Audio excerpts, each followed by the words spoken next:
Hey, what's up, everybody? BDF44 coming at you with another video. All right, so the Boston Celtics defeat the Milwaukee Bucks 109-86 in Game 2 of the Eastern Conference semifinals. And we saw what I think um, the Boston Celtics are really about. I think that first game, they got caught off guard by the clogging in the paint that the Milwaukee Bucks did, and it worked for Milwaukee in the first game. Boston went back to the drawing board and came back with their plan of their own.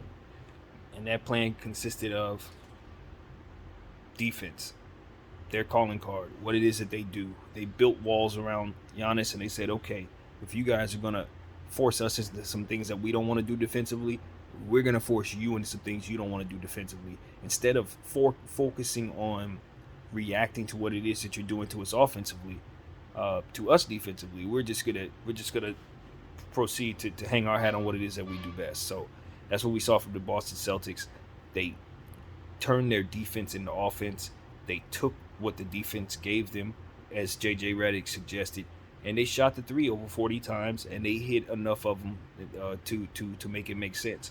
What you're seeing is just great shooting from guys that they were leaving to shoot. Jason Tatum, Jaylen Brown, and Williams, Grant Williams, all had over 5 threes tonight.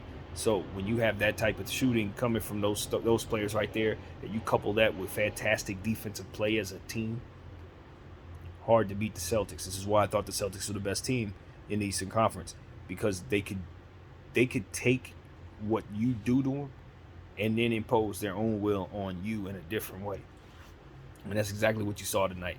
Now, I don't know if they're going to be able to get that type of three-point shooting production going forward every single night, and they're probably going to need to, which is why I still think they should try to mix that up by, as we said in the halftime video, trying to attack that interior defensive presence that the Milwaukee Bucks are keeping in that paint.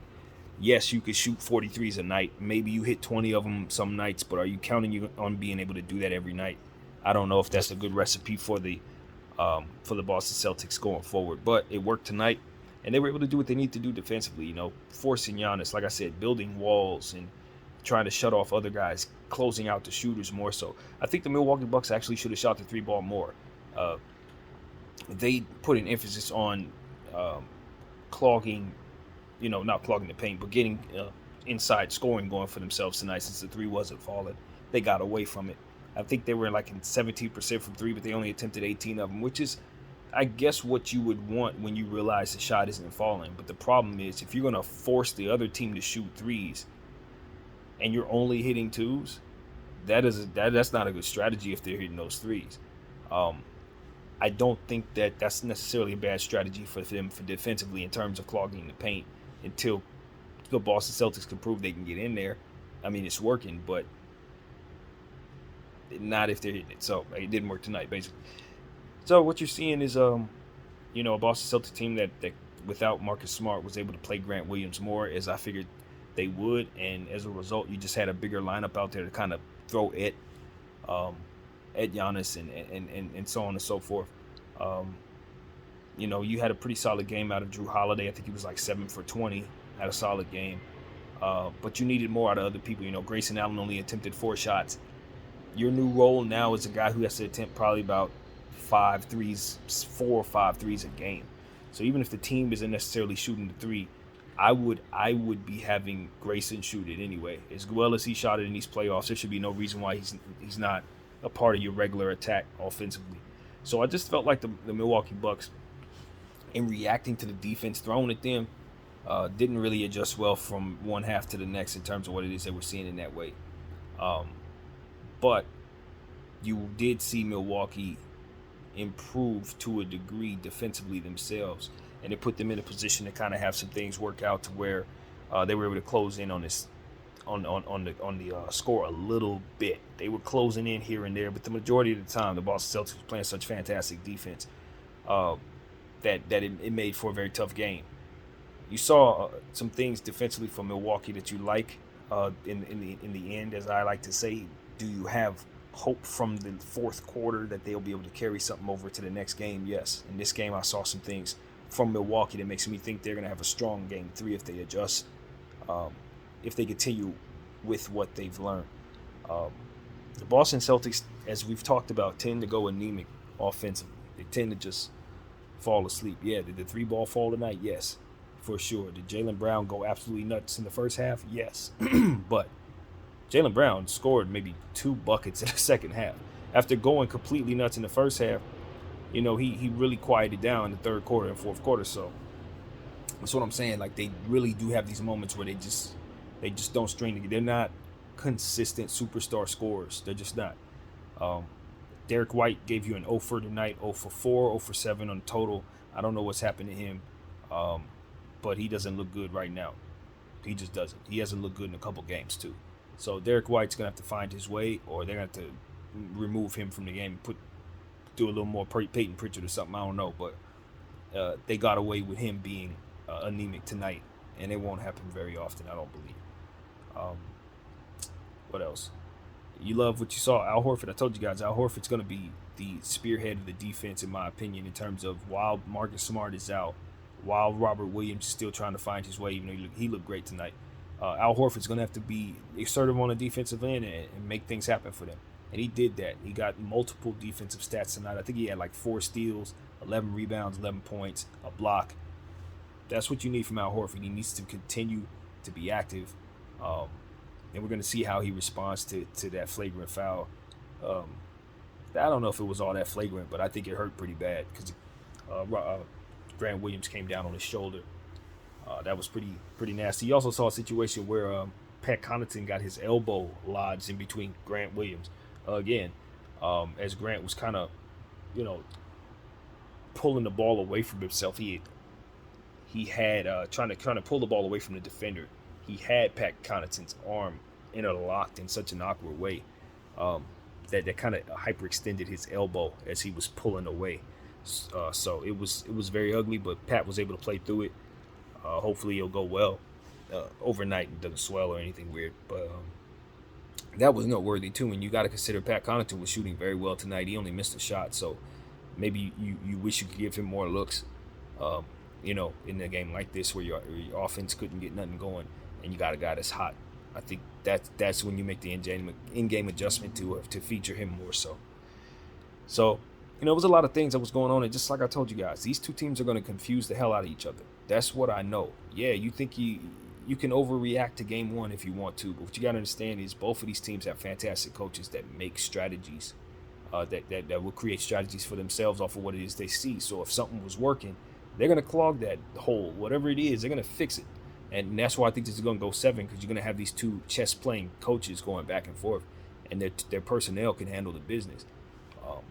But, it's going to be tough because Middleton's not coming back for the Milwaukee Bucks at all. So I just really don't like them in this series overall, even though their strategy seems to be looking pretty solid from if you zoom out. I think at the end of the day, the fact of the matter is these are two of the best defensive teams out there.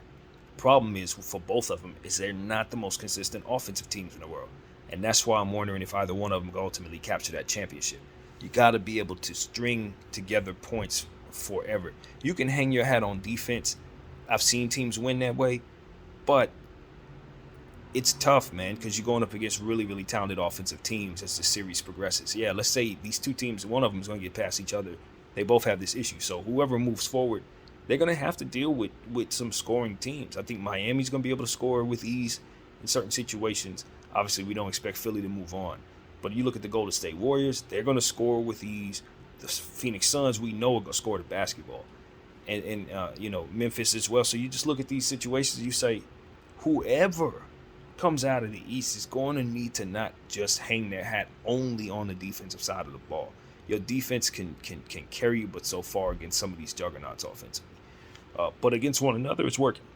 Against one another, they be going these long scoring droughts, both teams, and it's just like, my gosh, man. Yes, are these two teams fantastic defensively? Yes. But are they not great offensively too?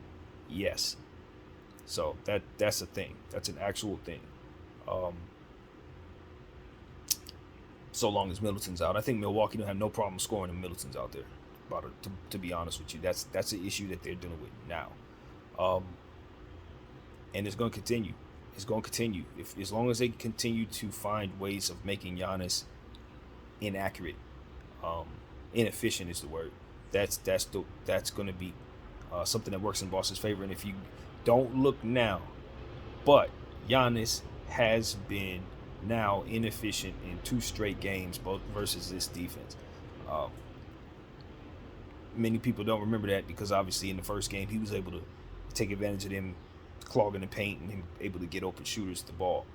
But we remember he had shot under 40% in that game, and tonight he did not have his greatest field goal percentage as well. So what the Milwaukee Bucks have to do is continue to find ways of getting other scorers involved, and that needs to be something that they figure out ASAP against this very, very tough Boston Celtics defense. Got to score against them. And, just on the Boston side of things, same thing. These scoring droughts that Boston goes on, it's going to be the death of them. I'm telling you. They can clamp people up all you want. But if you get into a situation where you're in the fourth quarter, like they had tonight, they were up 20-something, and then you let the lead dwindle down to what? 10 or 11 it got down to because you couldn't score buckets. That's a problem. Yes, were the defense stifling for sure? Yes. Did their superstars ultimately take the 3-point shots that Milwaukee was forcing them to take? Yes, they forced them into them. They made them. But let's say they don't hit those shots. Where was their offense coming from if those threes don't fall? And that's my thing. Was Milwaukee's defense, was Boston's defense, enough to overcome Milwaukee charging back if those threes don't fall in the fourth quarter? And I think the answer is probably not. It's probably not. You need Grant Williams to shoot 5 threes tonight. You need Jason Tatum to hit 6 threes tonight. You need Jaylen Brown to go crazy in the first half and hit 5 threes himself. If all of that doesn't happen, Milwaukee's probably playing an overtime game right now. They probably won the game.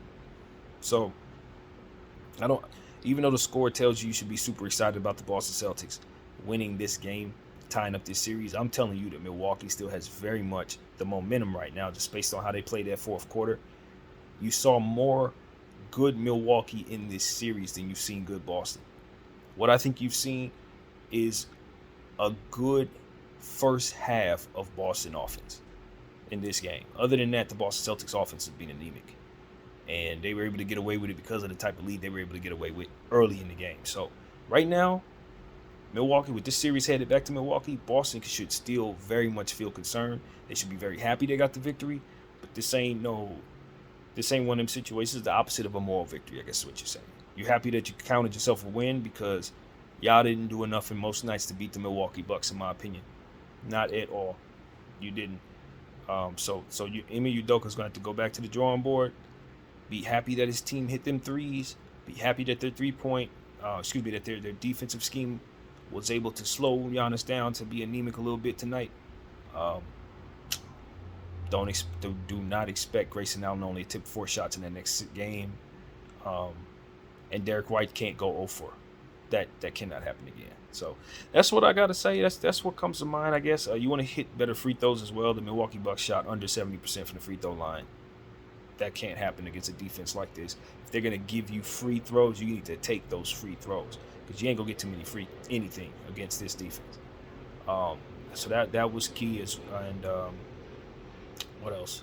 I think I touched on everything I was able to really touch on. I'm looking forward to seeing what the analysts have to say about this. I'm learning more than I am sharing pretty much as I go forward in these playoffs. And, I'm looking forward to this next game as well. About to watch that. It's going to be Warriors and Grizzlies right now. So check that out. And, of course, get back to you guys on that too. So that's what I got, man. Tied series. This game is going to be on Saturday, Game 3 in Milwaukee. So, yeah, I'll get back to you guys on the series, and we'll follow it. BDF44. Thank y'all for watching. I'm out.